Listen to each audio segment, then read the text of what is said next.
எவ்வளோதான் நவீனமான கருவிகள் கவர்மெண்ட் புதுச்சு கண்டுபிடிச்சிருந்தாலும் ஆள் இல்லாமல் எதையுமே செய்ய முடியாது. அதனால் விவசாயத்துக்கு முன்னேற்றுவதற்கு கவர்மெண்ட்டு இன்னும் சலுகைகள் நிறையா கொடுக்கணும். விலையை அதிகமாக உற்பத்தி பண்ணி கொடுக்கணும். ஒரு விவசாயிக்கு கரும்புக்கு விலையை அதிகம் கொடுப்பேனால் கரும்பை அதிகமாக உற்பத்தி கொடுப்பாங்க கவர்மெண்ட்டுக்கு. அதனால் கவர்மெண்ட்டுக்கு சர்க்கரையுடைய உற்பத்தி அதிகமாக கிடைக்கும். விவசாயிகளுக்கும் கணிசமான ஒரு வருமானம் கிடைக்கும். விவசாயத்தில் 30 வருட காலமாக கரும்பு பயிர் தொழில் செஞ்சிட்ருக்கிறோம். 30 வருஷ காலத்திலலாம் முதல்ல 2 பருவு வெட்டி கரும்பு பயிர் நடுவோம். இப்போ என்ன பண்ணுறோங்கன்னா ஒத்த பருவு வாங்கி பயிர் போட்டு நடுறோம். இதுக்கு என்ன வித்தியாசம்னா 2 பயிர் கரும்பு நடும்போது செலவினங்கள் அதிகமாகுது. இப்போ இந்த ஒரு பயிர் நடும்போது செலவினங்கள் கம்மி ஆகுது. 2 பயிர் நட்டு கரும்பு வெட்டி போட்டால் ஒரு ஏக்கருக்கு 7 டன் 7 டன் கம்மி இல்லாமல் கரும்பு தேவைப்படுது. இந்த ஒத்த பயிர் நடும்போது 6000 6500 ஒத்த பயிர் போட்டாவே ஏக்கர் சரியாக போயிடுது. ஆனால் செலவினம் கம்மியாகுது. இது அதில் போத்து 2 3 4 தான் வரும் உங்களுக்கு.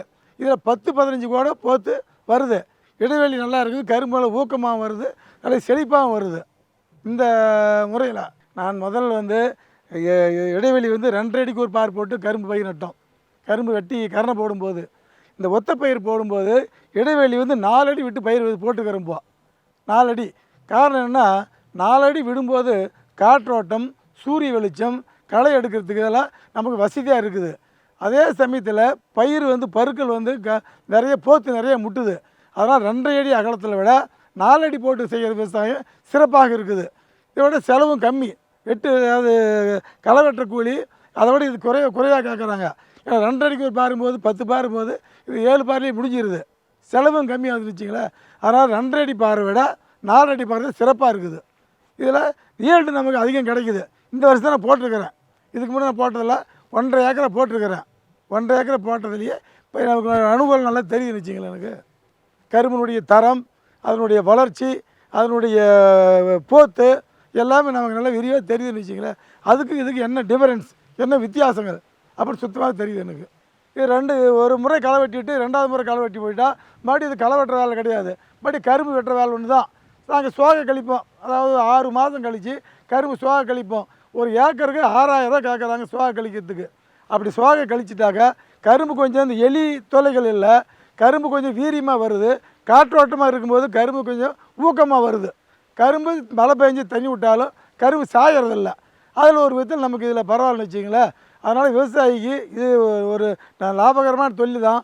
இருந்தாலுமே கவர்மெண்ட் கொடுக்குற பணமும் கூலியால் கொடுக்கறதுக்கு நமக்கு கட்டுப்படி ஆக மாட்டேங்குது. இன்னும் இதை விலை உயர்த்தி இன்னும் சலுகைகள் நிறையா கொடுக்கணும் விவசாயிகளுக்கு.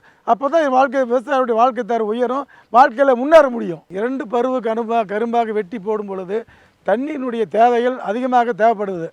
ஆனால் இதே ஒரு ஒத்த பயிர் நட்டு நம்ம நடும்போது தண்ணீருடைய தேவைகள் கம்மியாகுது. அதே சமயத்தில் ஆட்கள் கூலியும் கம்மியாகுது. அதுக்கு நம்ம கரும்பு போடும்போது ஆட்கள் அதிகமாக தேவை. இதுக்கு 2 பேர் இருந்தால் போதுமானது. பயிர் எடுத்து நட்டு போயிடலாம். தண்ணி ரொம்ப கம்மியாக இருந்தால் போதும். கம்மியாக இருந்ததுக்காக இதை கரும்பு போட்டு நட்டு போடலாம். அதை உற்பத்தி பண்ணக்கூடிய விவசாயிகள் அனைவருமே என்னுடைய அனுபவத்தில் சொல்கிறேன்னா 4 அடி பார் போட்டாவே சிறப்பான போதுமானது நமக்கு இருக்குது. ஏன்னா நல்ல காற்றோட்ட வசதி, சூரிய வெளிச்சம் எல்லாமே கிடைக்கிது. சில பேர் 5 அடி போடணுங்கிறாங்க. 5 அடி போடும்போது இன்னும் அதிகமாக தூரம் போகுது. இந்த 4 அடியில் போடும்போது இந்த கல்டிவேட்டர் பவர் டில்லர் வச்சு நம்ம பார் ஓட்டிக்கலாம், அணைச்சிக்கலாம்.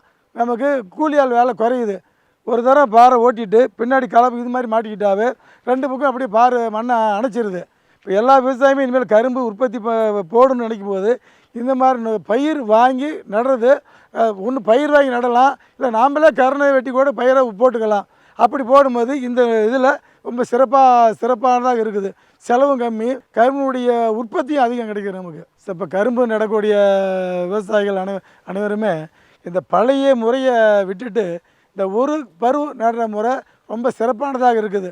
அதுக்கு என்ன காரணம்னா இந்த ஒரு பயிர் நடும்போது அதனுடைய போத்துக்கள் வீரியமாகவும் வருது. நமக்கு அட்வான்ஸாக 2 மாதம் முன்னே வந்துடுது. இந்த ஒத்த கரும்பு போடும்போது 2 மாதத்துக்கு பின்னாடி தான் எக்ரிமெண்ட் கிடைக்குது நமக்கு. இந்த ஒத்த பயிர் நடும்போது நாற்று பட்டறையிலே வந்துடுது. நமக்கு 1 மாதம் முன்னதாகவே நமக்கு எக்ரிமெண்ட் கிடச்சிருது.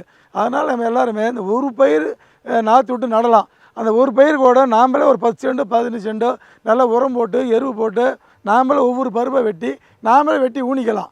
அது விலைக்கு தான் வாங்குறது ஒன்றுமே கிடையாது. அப்படி செய்யும்போது நமக்கு இன்னும் செலவுகள் குறையுது. ஏன்னா ஏற்றுக்கூலி இருக்குது, வாடகை இருக்குது, எல்லாமே இருக்குது. அதை விட நாமளே வெட்டி பயிர் பண்ணுறது சிறப்பானதாக தெரியும்.